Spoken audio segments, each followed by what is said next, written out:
EV dari Pro 2 sudah pun keluar. Lawa pula QV ni kan. Nampak pun canggih. Harga pula tak mahal macam EV lain. Di sebalik kereta yang rupawan ini sebenarnya ada features yang tidak pernah ada pada mana-mana kereta Pro 2 sebelum ni. Pertama, bahan interior yang lembut ala kulit. Ini Pro 2 paling premium setakat ni. Kedua, tire pressure monitoring system.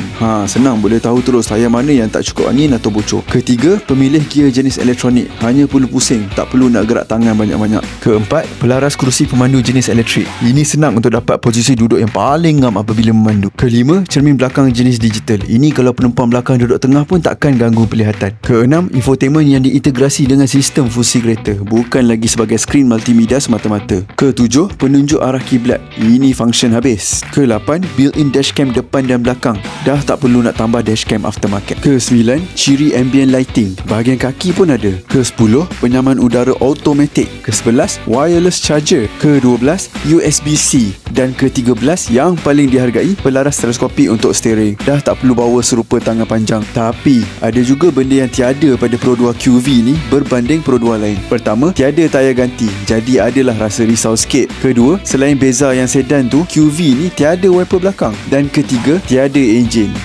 Pasal apa? QV ni kan EV, jadi dalam hood depan diganti dengan segala komponen elektrik dan motor. Antara semua ni, yang mana ciri paling anda suka? Cuba bagi tahu.